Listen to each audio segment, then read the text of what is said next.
Merhabalar, Filiz Gökdemir ben, eğitim koordinatörü. Kumaş Fırsatı canlı yayınımıza 2 hafta aradan sonra devam ediyoruz. Tabii ki öncelikle büyük bir afet yaşadık. Bu afette hayatını kaybeden tüm insanlara Allah'tan rahmet diliyoruz. Yakınlarına başsağlığı diliyoruz ve hastalarımıza da şifalar diliyoruz. Umarım Allahü Teala bundan sonra bu tarz afetlerle bizi sınamaz, bulmaz diyorum. Elimizden geldiğince tabii ki hepimiz her yardımı yaptık. Yapmaya da devam edeceğiz. Çünkü bu çok uzun bir süreç. Yaklaşık 1-2 yılı bulacak bir süreç. Umarım oradaki insanların acılarını anlamamız mümkün değil. İmkansız. Ama biz de elimizden geldiğince onların acılarına ortak olmaya çalışacağız. Bundan sonra da bu süreç bitene kadar elimizden gelince hepimiz yapmaya da çalıştık, yapıyoruz da biliyorum. Ben de bugün canlı yayında şöyle bir şey yapmak istedim. Bir çocuk eşofman takımı getirdim. Tabii ki siz evde yetişkin, erkek, çocuk, bayan, kilolu, zayıf herhangi birinin bir eşofman altını, bir eşofman üstünü. Ben 3 iplik kullanacağım. Tam eşofmanlık, sivitlik bir kumaş kullanacağım. Alt ve üst dikeceğim. Sizler de bu şekilde sivitinizi koyarak üzerine veya eşofmanınızı koyarak açıkçası evinizde makineniz varsa dikmeyi biliyorsanız dikip deprem bölgesinde biliyorsunuz tabii ki ihtiyaçlar çok fazla. Oralara göndermek isterseniz böyle bir şey yapmak istedim ben de. Sizler de evde dikip çünkü bu devamlı olacak. Devamlı ihtiyaç var. Kışın kalın dikeceğiz. Yazın ince dikeceğiz. Evinizde makineniz varsa bu şekilde değerlendirip dikip yardımda bulunabilirsiniz. Veya herkesin kendi ilindeki halk eğitim merkezlerinde yardım sınıfları var. Orada bayanlar toplanıyor, dikiş dikiyorlar. Çünkü kumaş mağazaları olarak açıkçası Kumaş Fırsatı çok fazla kumaş dağıttı. Ki ben biliyorum bütün kumaş firmaları dağıtıyor. Ama şahıslara, evlere artık daha fazla kumaşlar gönderilemiyor. Haliyle ne oluyor? Kurumlara, halk eğitim merkezlerine, belediyelerin kurslarına gönderiliyor. Orada bayanlar toplanıyor ve durmaksızın dikiş dikiyorlar. Sizler de elinizden dikiş geliyorsa oralara başvurabilirsiniz. Yardım amaçlı yardımcı olmaya çalışabilirsiniz. Eğer böyle bir isteğiniz, arzunuz varsa. Ben hemen yavaş yavaş kesmeye geçiyorum. Biz şu anda 5-6 yaş hazır Evet, hazır bir eşofman takımı kullanacağız. bir mağazadan alınmış bir eşofman takımını kullanacağız. Sizler aynı Filiz Hoca'nın dediği gibi isterseniz kendi eşofmanınızla da yapabilirsiniz. İlla çocuk olmak zorunda değil.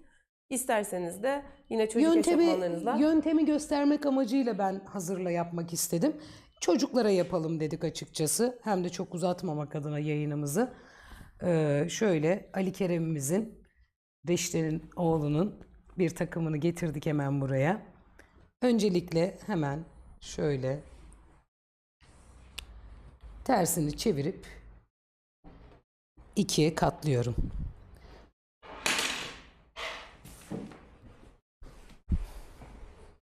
Kumaşımı şu şekilde. Evet, videomuzu kaydedeceğiz. Hem YouTube'da hem de Instagram'da kayıtlı olacak. Oradan istediğiniz zaman durdura izleyebilirsiniz. Filiz Hocam, ne kadar kumaş kullanıyorsun 5-6 yaş grubu için? Yani hani şöyle bakarsanız şimdi eni geniştir bunların. Nedir bunun boyu? 70 santim. Yani 70 santim kumaş gerekiyor. Eni geniş olduğu için mesela kenarından da 4-5 yaş, 5-6 yaş çocuğuna sivitini çıkartabilirsiniz. Tamam. Sen şu an 1 metre kırmızı, 1 metre beyaz mı Tabii getirdin? ben fazla aldım. Tamam. Yani 1 metre, 2'şer metreden 2 tane çocuk eşofmanı çıkar, takımı çıkar. Kesinlikle çıkar. Tamam. Şöyle 4'e katladım hemen eşofmanımı. Tersini çevirdikten sonra.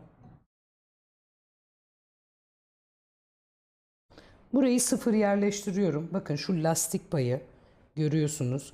Lastiğimi kesinlikle getirip buraya birleştirmiyorum. Arkadaşlar şöyle çekeyim, Uğur da tam görsün. Tamam. Şu şekilde bir 3-4 santim kadar açıyorum. Lastik payı veriyorum. Buralar sıfır.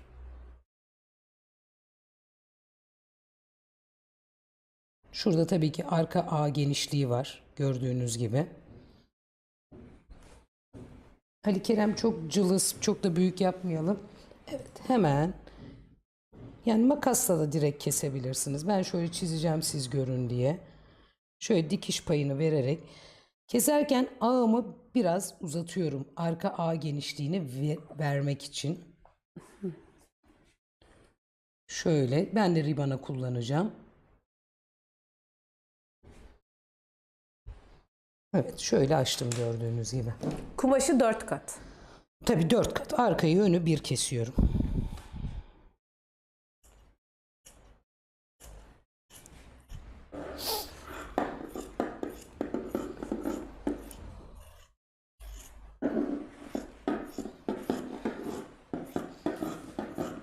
Yanları dikişsiz. Çok pratik. Pijama takımları da dikebileceğiniz tarzda. Zaten tam bir pijama modeli de bu. Aynen. Hani daha ince bir kumaşla pijama olarak da tercih edilebilir. Penyelerle mesela. Bakın kestim. Arkayı önü bir kestim gördüğünüz gibi. Kalın katladığım için bakın şuradan fazlalık çıktı görüyorsunuz. Zaten düzelteceğim. 2 tane ağım oldu benim şu anda. Burası arka ağım olacak. Hemen önden 2-3 santim bel düşüklüğü veriyorum. Şöyle buraya kadar geliyorum. Şurayı da alayım. Kalın olduğu için tek tek de kesebilirsiniz. Şu fazlalığını alıyorum. Evet, 2 tane arka ağ elde ettim. Birini ön ağa çeviriyorum. Hemen buradan 2 santim giriyorum. Bu Aşağıya. kestiğin yer Burası ön ağım Ön ağ. olacak benim. Aşağıya doğru 1 santime eşitliyorum. Bakın. Ön ağım, arka ağım. Şu anda benim pijamam hazır. Sadece bel ve paça ribanasını keseceğim.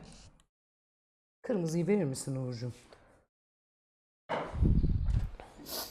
YouTube kanal adımızda Kumaş Fırsatı. Dilerseniz oradan da izleyebilirsiniz. Çok pardon.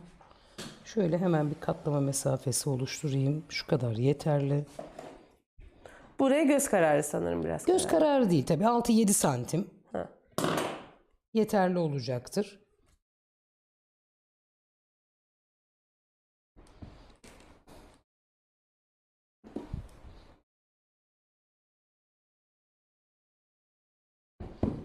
Ölçelim bakalım hemen. Evet 16 yani 8 santim. Şuranın hemen düzünü alıyorum.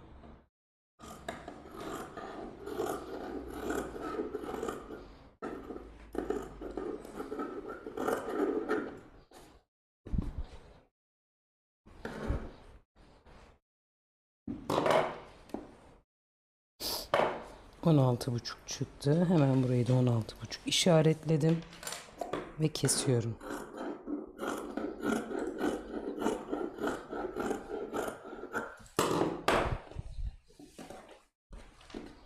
Paça ölçümü şu şekilde bakın. Ölçüyorum. 13 santim. Burayı da ölçebilirsiniz. Hı. 7 santim, 8 santim, 8, 8, 16. 13, 13 ne yapıyor? 26. Demek ki 10 santim kısa kesmemiz gerekiyor.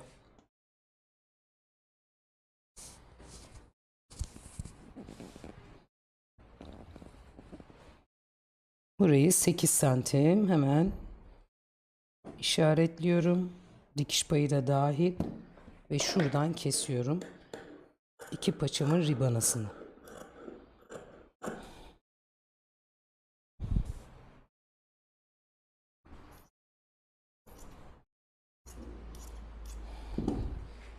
Bakın şöyle 2'ye de katladığımda böyle dikeceğim ribanamı. Tamam. Bu da belim için yeterli olacaktır. Hemen bakalım. 4'e katlayayım. Hatta geniş görüyorsunuz. Biraz daha daraltıyorum. Yani şöyle yine bir 5 santim kadar daralıyorsunuz ribanayı. Kendi kumaşından da yapabilirsiniz. Lastiğinizi geçirdikten sonra. Şöyle bir 5 santim kadar dar yapıyorum. Evet.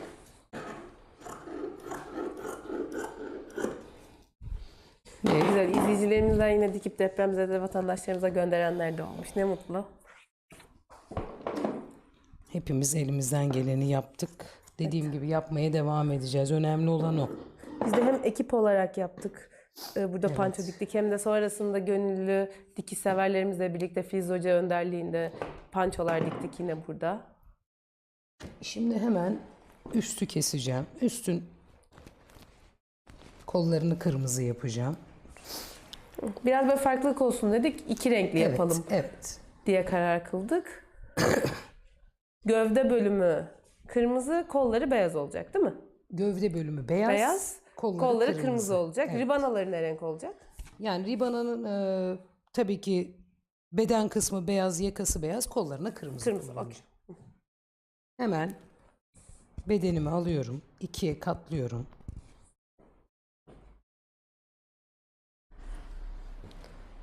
Yine şuradan Mesela bir şey soracağım. Daha demin altı yaparken ters yaptın ya, ters çevirdin. Şimdi bunu ters çevirmedin. Bunun özel bir açıklaması. Yok, Ha, değil. öyle. Şu an Hayır, öylesin. böyle de Tamam. yapabilirsiniz. Ters de çevirebilirsiniz. Ters çevirdiğinizde dikişleriniz tam net çıkar. Ters çevirmeniz aslında daha iyi. Bakın hemen şöyle yine sıfırdan yerleştiriyorum.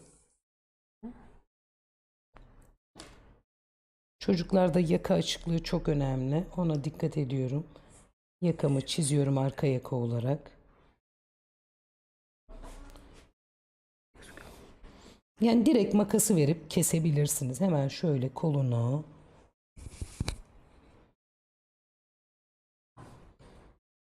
Boyu da burası. Görüyorsunuz.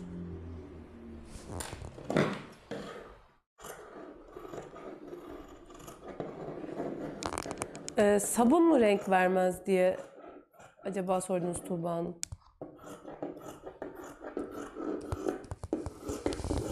Dikiş payıyla birlikte kesiyorum.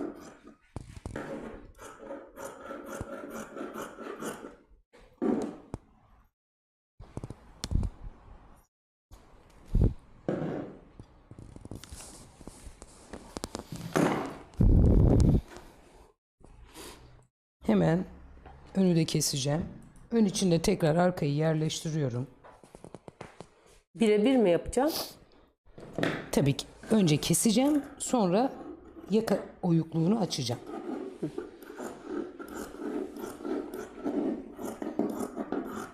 Birebir kesiyorum ilk etapta.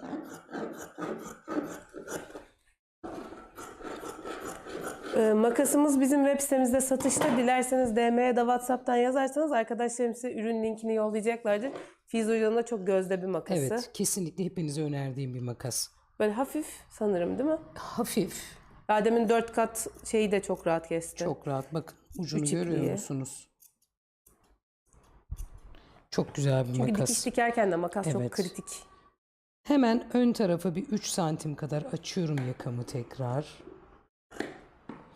Omuzdan yine 1 santim düşürüyorum. Ve ön tarafım da hazır.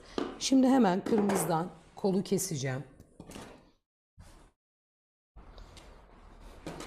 Bize DM'den yazarsanız makas için, ben şu anda tam markası aklımda değil maalesef, yanlış bilgilendirmek istemem. Canlı yayında kullanılan makas diye sorarsanız arkadaşlarım size linkini göndereceklerdir. Kolu da bu şekilde yerleştiriyorum.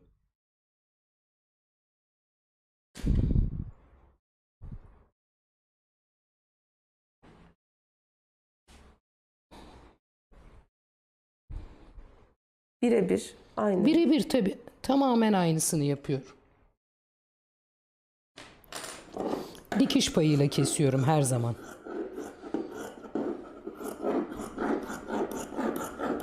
Bir tek eşofmanı keserken dikiş payı verdin mi? Verdim. Verdim. Tamam. Tabii. Hepsine dikiş payı veriyoruz mutlaka. Çok pardon.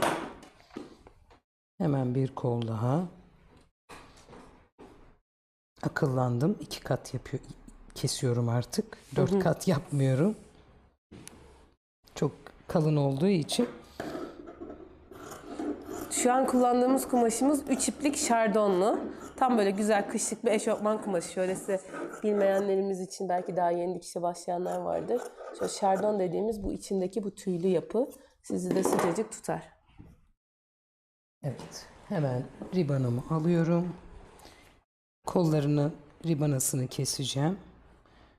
Kaç santimmiş kolum? 12. 8 santim kesiyorum yine. 4 santim. Evet.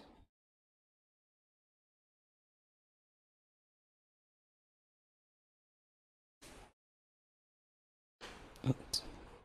Boyu da yine 16 santim. Paça genişliği kadar yapacağım. Zaten kaş korsem böyle bu şekilde 4 kat oluyor.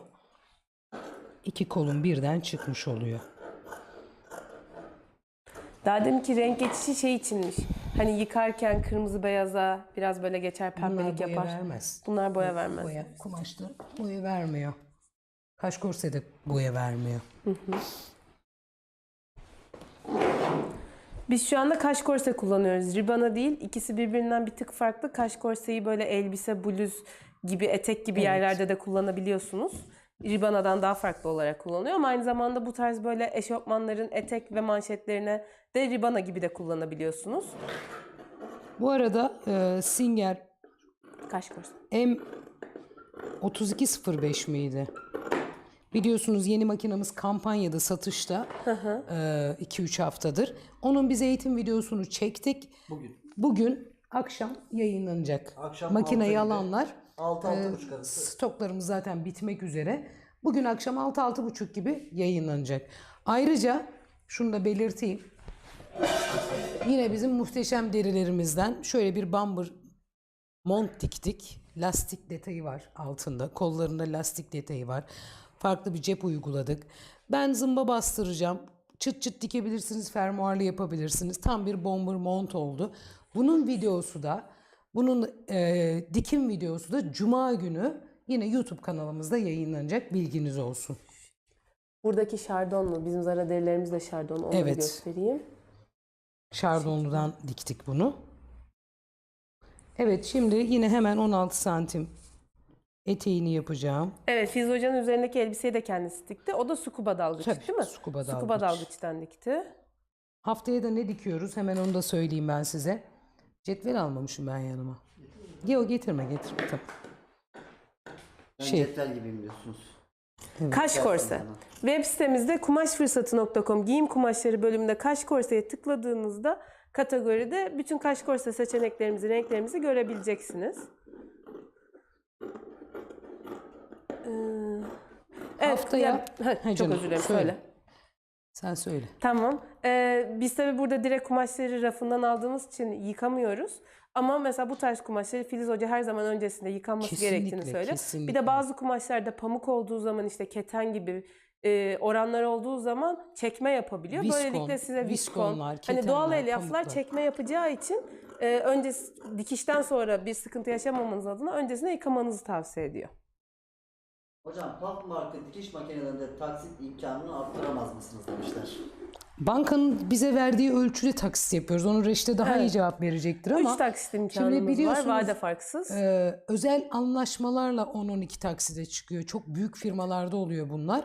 Artık yok yani, makine, telefon bile alırken 12 taksit imkanımız yok. Hani 6-8 en fazla zaten. Bankanın bize verdiği neyse onu yapabiliyoruz. Yani hani bu bizim elimizde olan bir şey değil kesinlikle. Bu arada kapıda nakit ödeme imkanımız var. Biz şu anda 5-6 yaş, 4-5 yaş, 5-6 yaş arası bir modelden aldık. Zaten direkt olan eşofmanı kullandığımız için hani 10 yaşta da aynı şeyi yapacaktık. Yani yetişkin, çocuk, erkek, kadın hiç fark etmiyor açıkçası. Hepsini bu yöntemle kesebilirsiniz. Cep koymadım ben. Pijama gibi dikiyorum altını. Siz cepli dikmek isterseniz zaten bizim cepli videolarımızda Var. var. YouTube kanalımızda var. Kesim bitti. Tebrik ederim. Teşekkür ederim canım. Hemen dikime geçiyorum arkadaşlar. Ben sadece overlockla dikeceğim. 4 iplik overlockla dikeceğim ürünleri. Siz tabii ki makinenizde, dikiş makinenizde penye dikiş bölümünde rahatlıkla dikebilirsiniz. Ama overlock olanlar 4 ipliği takıp sadece 4 iplik kullanarak sadece overlockla böyle bir takımı bakın 5 dakikada nasıl dikiyor. Hemen göreceğiz. Ben de oturabilirsem tabii. Bu sandalye çok ağır. Çekemiyorum ama. Mikrofon yok hocam zaten. Ya Ay Uğur yeni mikrofon aldı da havasını atmak istiyor. Kablomuz yok Artık kablomuz yok, görüyorsunuz. Kablosuz bir mikrofon kullanıyoruz. Yeni aldı canım benim. Hemen havasını söylemek istiyor. Güle güle kullan. Ben de reklamını yapayım. Teşekkür ederim. Çok sağ ol. Ama tabii kablonun olmaması benim de çok işime yarıyor. En azından artık rahat rahat dolaşabiliyorum. Filiz Hoca'nın üzerindeki elbisenin kumaşını soruyorsanız Sukuba dalgıç kumaş. Evet. O da kumaşfırsatı.com. Arkadaşlar Giyim Sukuba, kumaşları dalgıç Sukuba kumaş bölümünde. her şeye oluyor. Yani Evet, dilediğiniz her forma girer. Şöyle hemen göstereyim. Ne dikerseniz dikin yakışan bir kumaş. Böyle embolik Öyle dalı söyleyeyim. bir Yani kumaştır. benim herhalde bu kumaştan 4-5 tane elbisem vardır. Güzel etek de var. Bir tane diktiğimiz. Etekler bluzun var. Tabii çok fazla. Pantolon. Mesela kursumuza, atölyelerimize gelenlerin ilkin mesela dikimi de kolay olduğu için bunun. Tabii bununla mutlaka penye dikişinde dikin. Dikimi de kolay olduğu için bununla başlıyoruz lastikli pantolonumuza. Çok rahat dikiyor ve çok yakışıyor. Ve birçok rengi de mevcut. Hemen söyleyeyim, yorumları kapatmıyor olmamızın sebebi interaktif bir şekilde ilerleyebilirim. Sizden gelen soruları cevaplayalım diye. İsterseniz YouTube kanalımızdan izleyebilirsiniz. Orada isterseniz yorumları siz kapatabiliyorsunuz. Instagram'da maalesef öyle bir şansınız olmuyor ama YouTube'da var. YouTube kanal adımız da Kumaş Fırsatı. Şu anda da zaten orada canlı yayındayız. Direkt ekranda çıkacaktır. Ribanayı mutlaka 5'er santim kısa kesin arkadaşlar. Ben hemen alıyorum pantolonumu. Bakın pijamamı. Öyle diyeyim. Tersini çeviriyorum. Önce ağları 2 ağı birleştiriyorum.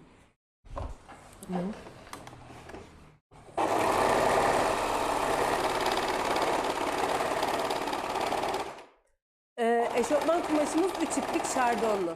O da kumaşfırsatı.com giyim kumaşları 3 iplik kategorimizde. Bunun şardonsuz halini daha incesini isterseniz de 2 ipliklere de bakabilirsiniz. Hepsi eşofman kumaşıdır. Ama hani daha böyle kışlık bir kumaş istiyorsanız 3 iplik çok uygun. 3 iplikten ben çok fazla sivit diktim. Evet, hepimize Oğluma de diktim. dikti. Reşide'ye, Emrullah'a. Oğluma da çok diktim.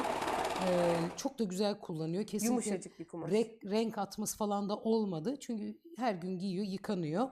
Yumuşacık, varla yok arası böyle ama yumuşak ama batmıyor. Hani o tüyler batma hissi vermiyor size kesinlikle.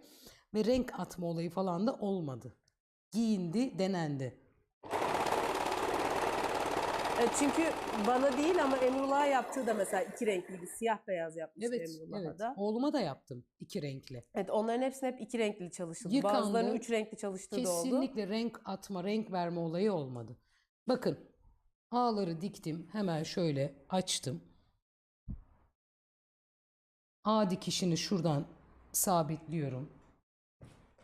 Bilek kısımlarında biz kaşkorse kullanıyoruz şu anda. Hocam Sukuba kumaş terletir mi? Yaz için uygun mu? Terletmiyor. Ben yazın da giyiyorum. Yazlık elbiselerim de var. Yok, maalesef kemer tokası satışımız yok.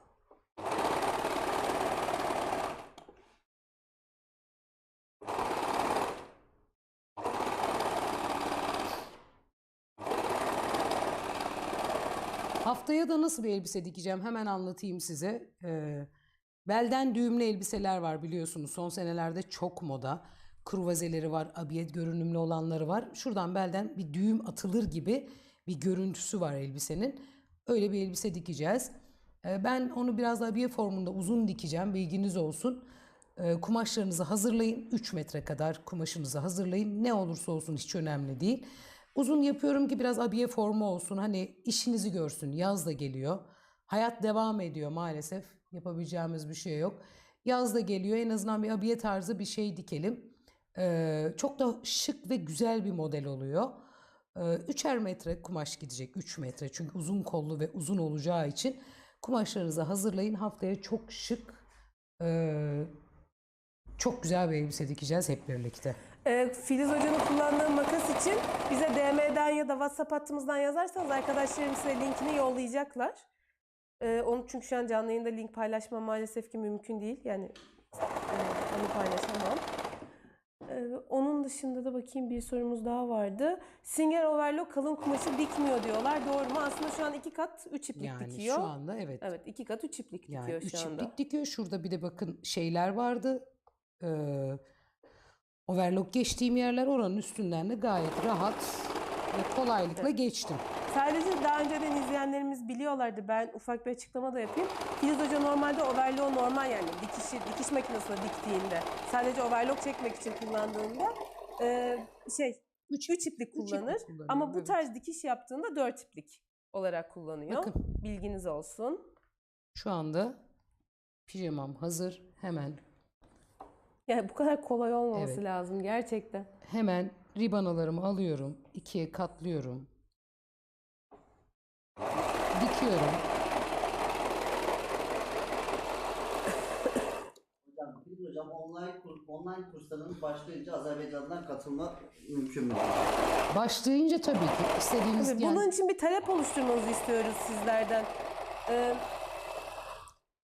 Eğitimler için paylaştığımız telefon numarasına online kurs istiyorum diye yazdığınız zaman orada bir talep, bir havuz oluşuyor. Oradan bizlere yollarsanız bu taleplerinizi gerekli sayıya ulaştığımızda online derslerimiz de başlar tabii ki. Bu arada ben bilgisini vereyim. Şu anda eğer makine almak istiyorsanız çok güzel bir dikiş makinesi kampanyamız var. Bir hemen onu bir göstereyim. Şöyle bütün makineleri görebilirsiniz. Hepsinin çok detaylı anlatım videoları da var YouTube kanalımızda. Oradan da izleyebilirsiniz. Bütçenize uygun olabilecek olanları gönül rahatlığıyla kumaşfırsatı.com'dan alabilirsiniz ya da mağazamızdan da alabilirsiniz. Mağazamız da Evet. İstanbul Seyrantepe'de. şu şekilde bakın 2'ye katlıyorum. Şöyle 2'ye katlıyorum.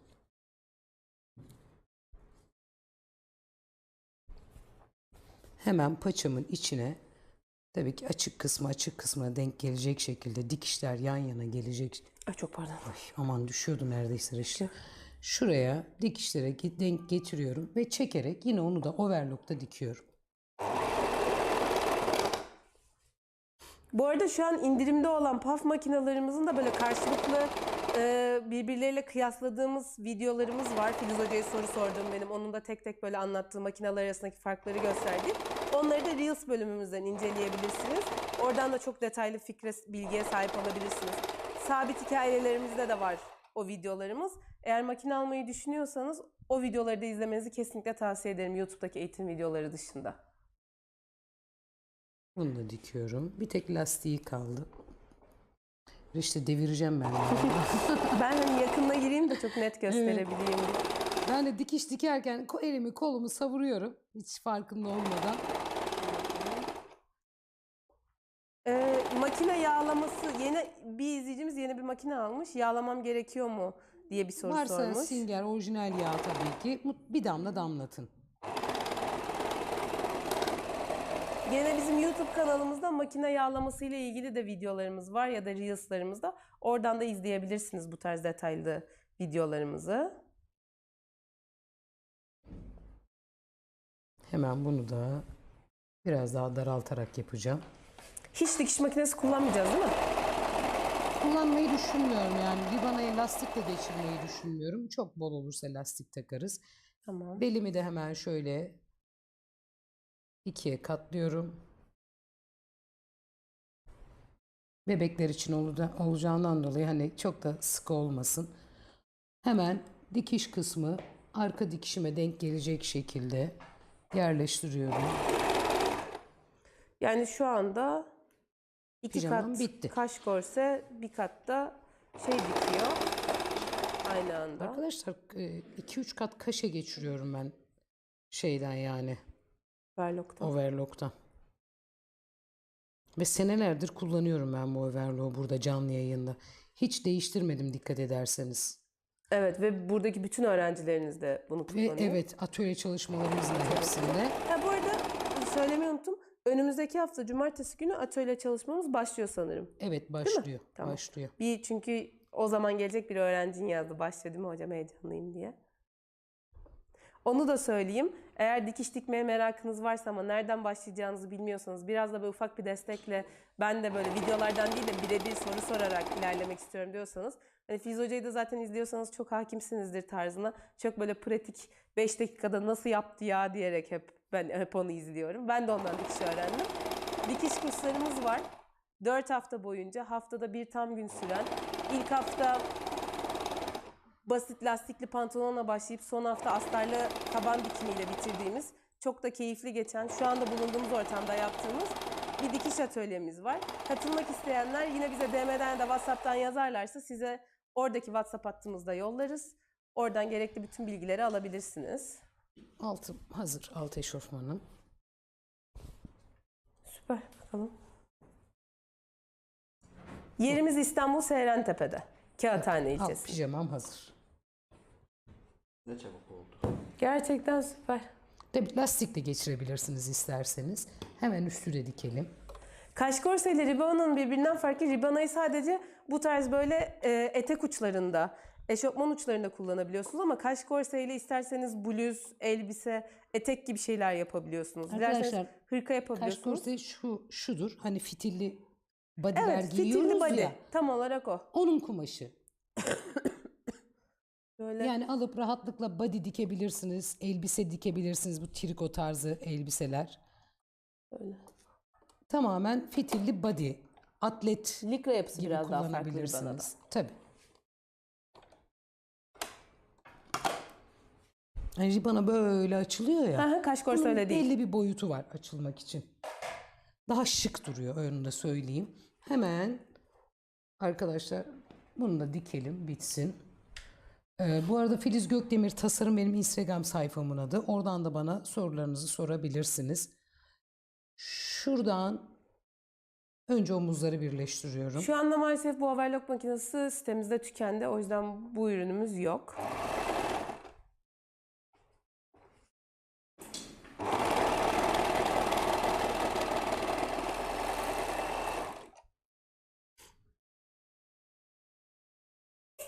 Kurs ücretimizi sormuşlar ama buradan söyle. Bunun için bize DM'den de WhatsApp'tan yazarsanız arkadaşlarım size bütün bilgileri vereceklerdir. Şimdi omuzları diktin. Omuzları diktim. Şimdi kolları dikeceğim.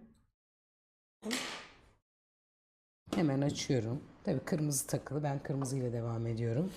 Haliyle. Ortalıyorum. Hemen orta dikişinden yerleştiriyorum.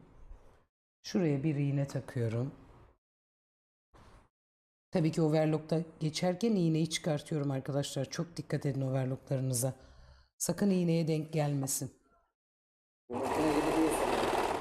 Efendim? Makine gibi değil sanırım. Hayır, tabii ki. Çünkü bunda bıçak sistemi var. Bıçak sistemi iğneye denk gelirse lüperler kırılıyorlar. Yüksel Bey, sorunuzu kaçırmış olabilirim. Özür dilerim. Tekrar sormanızı rica edeceğim. Bu arada da şu anda kumaşfırsatı.com'da tek fiyat 49.90'a çok güzel yeni gelen kumaşlarda indirimlerimiz var. Böyle güzel yazlık desenli kumaşlar var içlerinde. Viskonlar, krepler var. Ben kesinlikle bakmanızı tavsiye ederim. Çok güzel kumaşlar. Dün de çok güzel de bir ilgi oldu. Hemen diğer kolunu dikiyorum.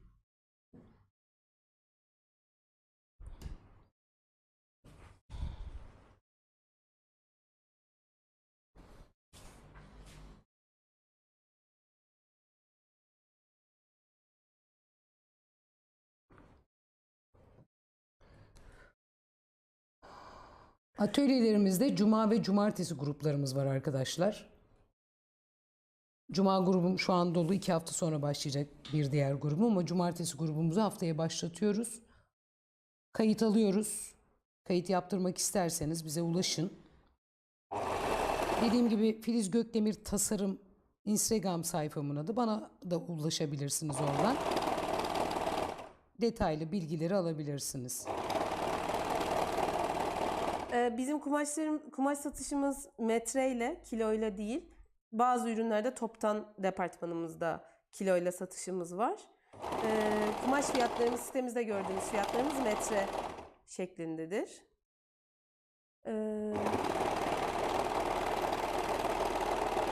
Burada dergisi ve Güler Erkan kalıpları var, Evet, eğer kalıp Güler Erkan. isterseniz.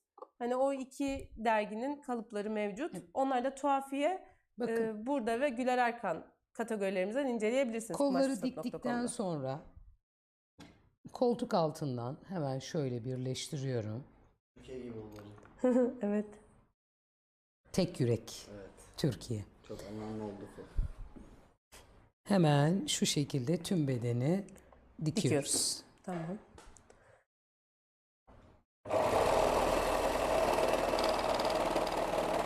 Ben o sırada bir metresi 49.90 olan bir kumaşları göstereyim sen onu dikerken. Şimdi kumaşfırsatı.com'a geldiniz. Tıkladık. Burada indirimli kumaşlarımızı görüyorsunuz. Bu kategorimizdeki bütün kumaşlarımızın hepsi metresi sadece 49,90'a. Mesela birine tıklayalım. Burada kumaşımızın diğer detaylı resimlerini görüyorsunuz. İsterseniz yakınlaşabilirsiniz. Burada kumaşımızın kodu. Altında da yani mesela burada kaç metre almak isterseniz ona tıklayıp sonra sepete ekle diyebilirsiniz. Burada da kumaş bilgilerimiz, işte mesela bu kumaşımızın eni 140'mış, çiftenmiş, viskonmuş, neler dikersiniz gibi bilgiler var. Bir de burada ne dikilir, kaç metre gerekir diye bir alanımız var.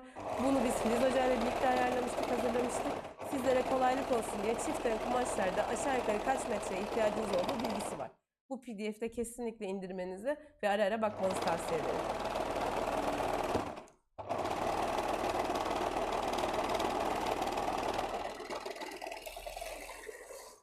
Her zaman bekleriz mağazamıza. Bedeni diktim. Görüyorsunuz. Hemen kol ribanalarımı alıyorum.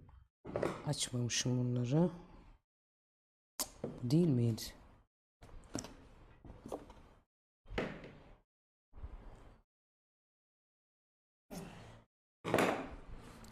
İkiye dikiyorum. Aynen paçada yaptığım gibi. Bir izleyicimiz sormuştu. Overlock diktikten sonra böyle dışarıdan iplikler gözüküyor. Bunun için ne yapabilirim diye sormuş.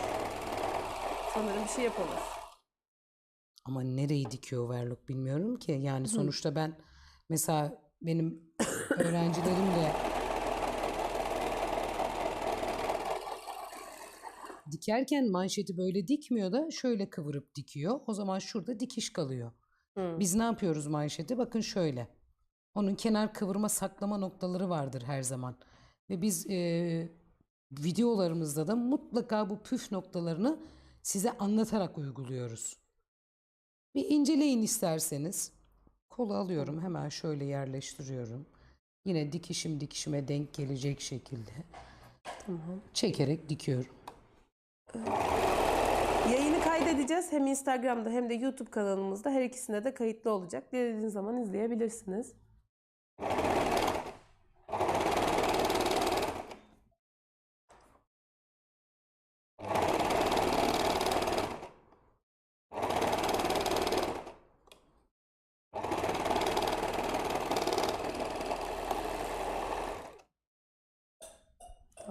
Diğer kolda dikelim.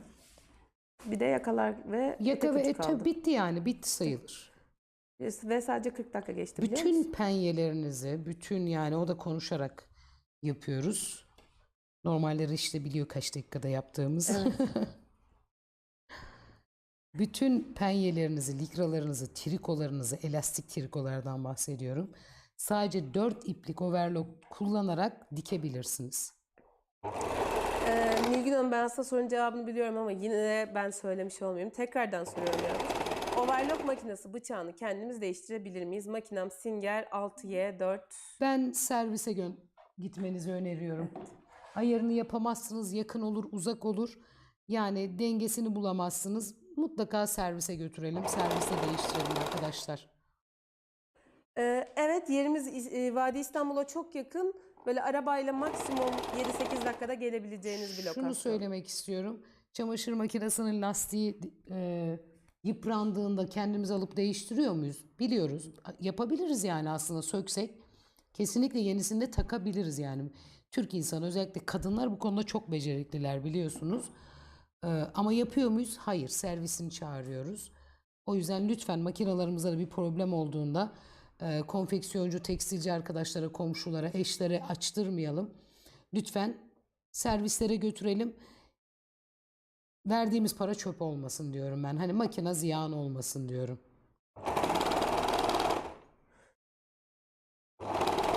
Ben yine söyleyeyim, şu anda eğer dikiş makinesi almayı düşünüyorsanız çok güzel. Singer'de bir tane, Paflar'da da 3 tane çok güzel, çok değerli makinalarımız var. Her bütçeye de uygun, yani 4 segment içinde çok güzel makinalar. Tabii ki hepsinin özellikleri birbirinden farklı. Bütün hepsinin de eğitim videosu, detaylı kullanımı YouTube kanalımızda mevcut. Oradan da izleyebilirsiniz. Filiz Hoca'nın karşılaştırmaları videolarını YouTube kanalımızda, Instagram'da Reels'lardan ve sabit hikayelerden izleyebilirsiniz. Kesinlikle tavsiye ederim. Yani eğer şu anda bir makine almayı düşünüyorsanız kampanyamız size uygun olacaktır. İsterseniz mağazamızdan da gelip alabilirsiniz. Yerimiz de İstanbul Seyrantepe Kağıthane'de. Seyrantepe metro durağına yürüme mesafesindeyiz.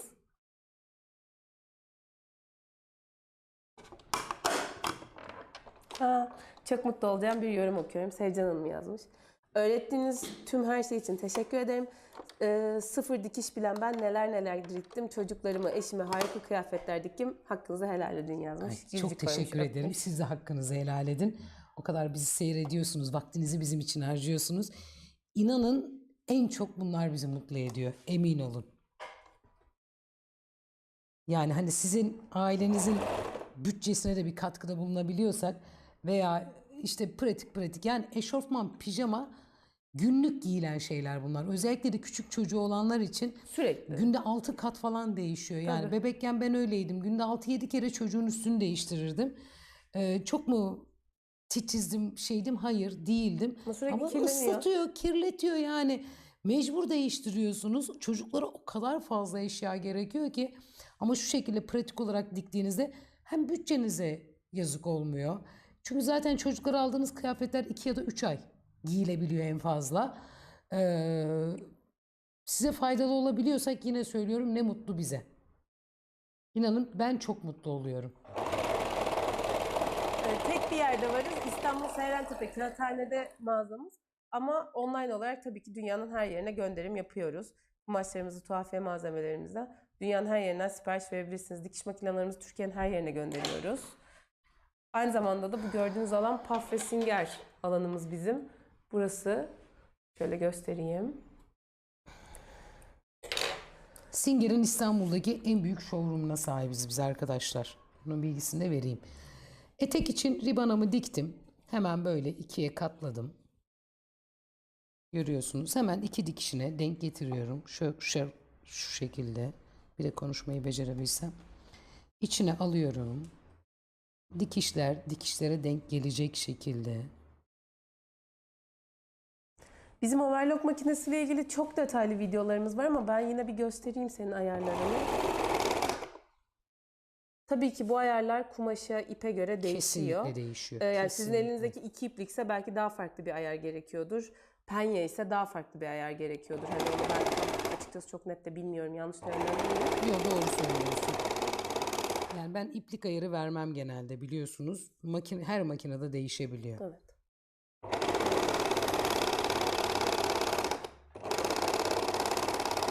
Yani burada öğrencilerimiz kullanıyor makineyi. Hocam evde de böyle mi yapalım? Hayır.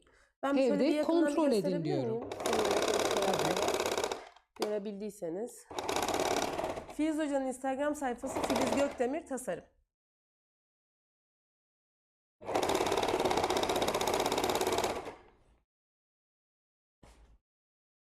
Dediğim gibi Reels sekmemizde çok detaylı overlock makinesiyle ilgili de videolarımız var. Biraz aşağılarda kalmıştır ama onu söyleyeyim. Yani yakın tarihte değiller. Biraz böyle aşağılara indiğinizde oradan da izleyebilirsiniz.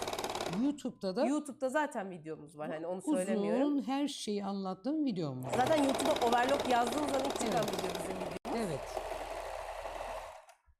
Evet, eteği de diktim. Şimdi sıra yakada. Yakamı hemen alıyorum. Şu şekilde. Filiz Gökdemir Gökdemir tasarım. Tasarım. İkiye katlıyorum. Şu şekilde. Dikiş payı da dahil.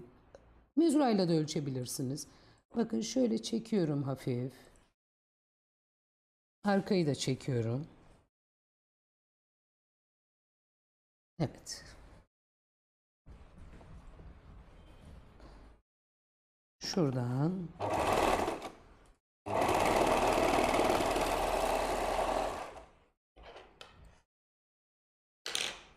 İkiye katlıyorum. Bir izleyicimiz demiş ki hocam makinede çok ses yapıyor. Neden yağı var? Nedendir bu kadar ses yapışı? Yağı var mı diyor. Yağı var. Çok kalın yapıyorum o yüzden. Kalın yaparken yavaş çalıştırmam gerekiyor makineyi. Ama yayında olduğum için de yavaşla çalıştırmıyorum. O yüzden biraz sesi çıkıyor. Yakayı aldım. Dikiş kısmı arka ortaya denk gelecek şekilde. Bakın düzü düzüne bakar vaziyette. Şu şekilde yerleştiriyorum ve yine overlockla dikiyorum. Gerçekten hiç dikiş makinesi kullanmadan eşofman takım diktim. Evet. Senin sivitin de böyle diktim. Evet benimkine böyle dikmiştim. Beyazını aldın değil mi? Aldım teşekkür ediyorum. Bırakmıştım. Evet aldım çok teşekkür ederim. Sivit'i de öyle dik. Sana sivit dikmedim ki. Size haftaya tüylü mikrofon takacağım. O gün eşime Kubilay'a söyledim. Önce dedim ki biliyor musun bunu ben diktim dedim. İnanmadı. Dedi ki Filiz abla yanında mıydı dedi. Tabii ki de yanımdaydı dedi. Zaten ben dikmedim o dikti dedim. Ondan sonra Ama sen de dikebilirsin. ben de dikebilirdim bu arada. Yani. Sonra bana dedi ki bana da dikseydiniz dedi. Dedim senin şeyin yoktu yanımızda. Kıskandı yani. hemen. Evet bana da dik biraz dedi. Renk falan beğendi. Açtı siteyi. Ben de şu kumaştan isterim. Bu kumaştan isterim. Getir bir tane dikelim o zaman Kubilay'a da. Arkadaşlar öğrenciler geliyor şimdi. Evli olan bayanlar. 1-2 hafta devam ediyorlar. Sonra eşleri tabii dikilenleri evde gördükçe akşam hani giyiyor, gösteriyor. Bak bugün bunu ben diktim. Bana ne zaman ne dikiyorsun diyorlar hemen Tabii. anında. Mutlaka biz onlara bir eşofman dikip gönderiyoruz. Kalpleri kırılmasın diye. İzleyicimiz demiş ki bu overlock makinesini kullanınca alt ya da üst kat komşulardan şikayet gelir mi? Yok, hayır. Kesinlikle o kadar ses yok. Evet. Bir de siz şu anda ekrandan Ekrana dinlediğiniz çok ses için geliyor çok fazla arkadaşlar, ses geliyor tabii. ama o kadar değil merak etmeyin. Kesinlikle Hani o daha kadar. makul tabii ki bir ses çıkartıyor. Hiç sessiz diyemem ama öyle daha makul seviyede Ya yani. öyle bir şey mümkün Hani- değil. Bitti. Bitti evet. Arkadaşlar Tebrik ediyoruz. teşekkür ederim. Bitti. Yani 1 saat sürmedi bu kadar sohbet ve muhabbetle birlikte.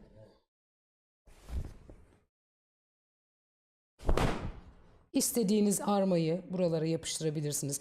Tabii ki bakın şu şekilde aslında şöyle overlock'u yukarı doğru kıvırarak dikişi şuralardan düz dikiş geçerseniz Hem şimdi şuradaki Evet. biz tabii kırmızı ip kullandık Evet. zaman kaybı olmasın diye.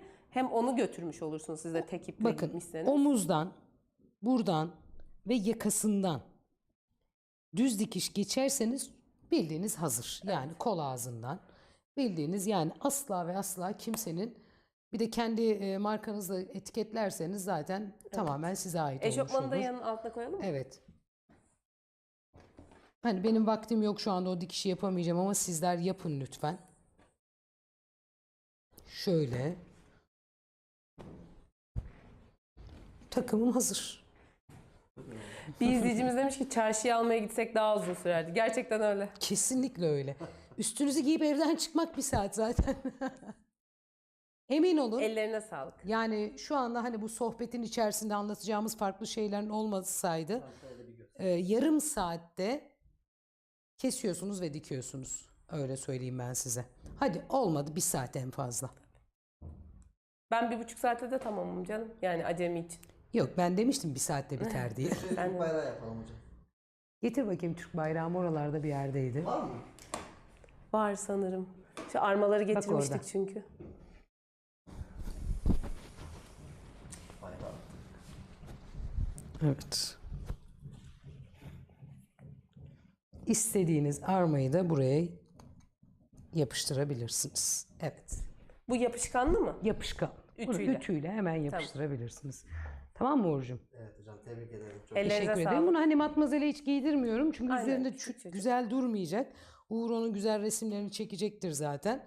Şöyle takımımız hazır. Evet arkadaşlar. Haftaya ne dikiyoruz? Biraz da dikiş dikelim. Biraz Terapi olsun. terapi olsun açıkçası. Geçen hafta cumartesi günde böyle terapi tarzında bayanlarla bir dikiş yaptık. Gerçekten hani herkesin modu düşük. Yani emin olun dışarıda da böyleyiz, sokakta da böyleyiz. Ben sokakları hiç bu kadar sessiz görmedim.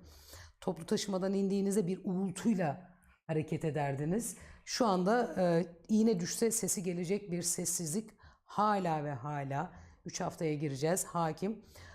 En azından biz dikişle biraz kendimize terapi uygulayalım dedik. O yüzden bu hafta canlı yayınımızı yapmaya karar verdik. 2 haftadır yapmıyorduk. Bundan sonra da devam edeceğiz yine her çarşamba. Atölye çalışmalarımız devam ediyor. Filiz Gökdemir Tasarım benim Instagram sayfamın adı. Oradan da beni takip edebilirsiniz.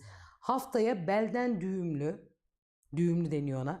Belden düğümlü çok şık bir abiye dikeceğiz. Haftaya görüşmek üzere. Hoşçakalın.